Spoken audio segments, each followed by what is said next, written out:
लीजिए सुनिए मुंशी प्रेमचंद के लिखे उपन्यास कायाकल्प के 35वें भाग को मेरी यानी समीर गोस्वामी की आवाज में। 5 साल गुजर गए पर चक्रधर का कुछ पता नहीं। फिर वही गर्मी के दिन है। दिन को लू चलती है, रात को अंगारे बरसते हैं। मगर अहिल्या को न अब पंखे की जरूरत है, न खस की टट्टियों की।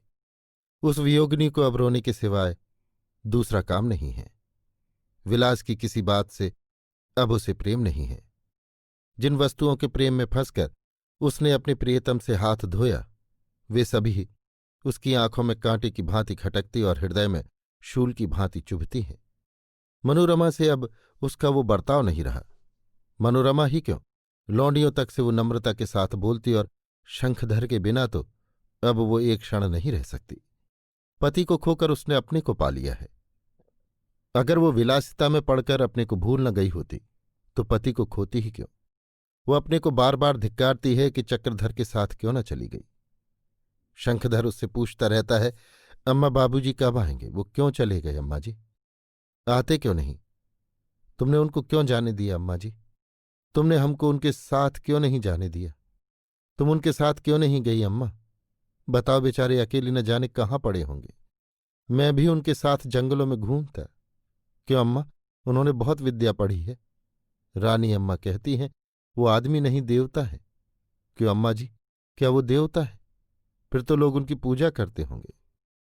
अहिल्या के पास इन प्रश्नों का उत्तर रोने के सिवा और कुछ नहीं है। शंखधर कभी कभी अकेले बैठकर रोता है, कभी कभी अकेले बैठा सोचा करता है कि पिताजी कैसे आएंगे। शंखधर का जी अपने पिता की कीर्ति सुनने से कभी नहीं भरता। वो रोज अपनी दादी के पास जाता है और वहां उनकी गोद में बैठा हुआ घंटों उनकी बातें सुना करता है। चक्रधर की पुस्तकों को वो उलट पलट कर देखता है और चाहता है कि मैं भी जल्दी से बड़ा हो जाऊं और ये किताबें पढ़ने लगूं। निर्मला दिन भर उसकी राह देखा करती है, उसे देखते ही निहाल हो जाती है। शंखधर ही अब उसके जीवन का आधार है। अहिल्या का मुंह भी वो नहीं देखना चाहती। कहती है उसी ने मेरे लाल को घर से विरक्त कर दिया। बेचारा न जाने कहाँ मारा मारा फिरता होगा। भोला भाला गरीब लड़का इस विलासिनी के पंजे में फंसकर कहीं का न रहा। अब भले रोती है। मुंशी वज्रधर उससे बार बार अनुरोध करते हैं कि चलकर जगदीशपुर में रहो, पर वो यहां से जाने पर राजी नहीं होती। उससे अपना वो छोटा सा घर नहीं छोड़ा जाता। मुंशी जी को अब रियासत से 1000 रुपये महीना वजीफा मिलता है। राजा साहब ने उन्हें रियासत के कामों से मुक्त कर दिया है, इसीलिए मुंशी जी अब अधिकांश घर ही पर रहते हैं। शराब की मात्रा तो धन के साथ नहीं बढ़ी, बल्कि और घट गई है, लेकिन संगीत प्रेम बहुत बढ़ गया है। सारे दिन उनके विशाल कमरे में गायनाचार्यों की बैठक रहती है। मोहल्ले में अब कोई गरीब नहीं रहा।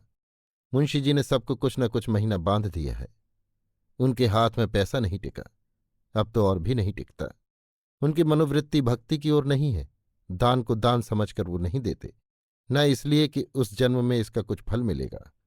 वो इसलिए देते हैं कि ये उनकी आदत है, ये भी उनका राग है, इसमें उन्हें आनंद मिलता है।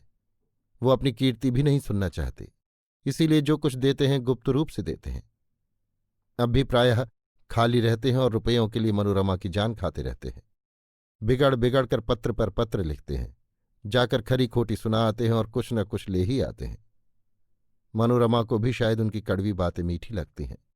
वो उनकी इच्छा तो पूरी करती है, पर 4 बातें सुनकर। इतने पर भी उन्हें कर्ज लेना पड़ता है। उनके लिए सबसे आनंद का समय वो होता है जब वो शंखधर को गोद में लिए मोहल्ले भर के बालकों को मिठाइयां और पैसे बांटने लगते हैं। इससे बड़ी खुशी की वो कल्पना ही नहीं कर सकते। एक दिन शंखधर 9 बजे ही आ पहुंचा। गुरुसेवक सिंह उनके साथ थे। ये महाशय रियासत जगदीशपुर के तसले थे। जिस अवसर पर जो काम जरूरी समझा जाता था वही उनसे लिया जाता था। निर्मला उस समय स्नान करके तुलसी को जल चढ़ा रही थी। जब वो जल चढ़ाकर आई तो शंखधर ने पूछा, दादी जी तुम पूजा क्यों करती हो? निर्मला ने शंखधर को गोद में लेकर कहा, बेटा भगवान से मांगती हूं कि मेरी मनोकामना पूर्ण करे। शंखधर, भगवान सबके मन की बात जानते हैं। निर्मला, हाँ बेटा, भगवान सब कुछ जानते हैं। शंखधर, दादी जी तुम्हारी क्या मनोकामना है? निर्मला, यही बेटा कि तुम्हारे बाबूजी आ जाएं और तुम जल्दी से बड़े हो जाओ। शंखधर बाहर मुंशी जी के पास चला गया और उनके पास बैठकर सितार की गतें सुनता रहा। दूसरे दिन प्रातःकाल शंखधर ने स्नान किया, लेकिन स्नान करके वो जलपान करने न आया। गुरुसेवक सिंह के पास पढ़ने भी न गया। न जाने कहाँ चला गया। अहिल्या इधर उधर देखने लगी, कहाँ चला गया। मनोरमा के पास आकर देखा, वहां भी न था। अपने कमरे में भी न था, छत पर भी नहीं। दोनों रमणियां घबराई कि स्नान करके कहाँ चला गया। लौंडियों से पूछा तो उन सबों ने कहा, हमने तो उन्हें नहाकर आते देखा, फिर कहाँ चले गए ये हमें नहीं मालूम। चारों ओर तलाश होने लगी। दोनों बगीचे की ओर दौड़ी, वहां वो न दिखाई दिया। सहसा बगीचे के पल्ले सिरे पर, जहां दिन को भी सन्नाटा रहता है, उसकी झलक दिखाई दी। दोनों चुपके चुपके वहां गईं और एक पेड़ की आड़ में खड़ी होकर देखने लगीं। शंखधर तुलसी के चबूतरे के सामने आसन मारे, आंख बंद किए ध्यान सा लगाए बैठा था। उसके सामने कुछ फूल पड़े हुए थे। एक क्षण के बाद उसने आंखें खोली। कई बार चबूतरे की परिक्रमा और तुलसी की वंदना करके धीरे से उठा। दोनों महिलाएं आड़ से निकलकर उसके सामने खड़ी हो गईं। शंखधर उन्हें देखकर कुछ लज्जित हो गया और बिना कुछ बोले आगे बढ़ा। मनोरमा, वहां क्या करते थे बेटा? शंखधर, कुछ तो नहीं, ऐसे ही घूमता था।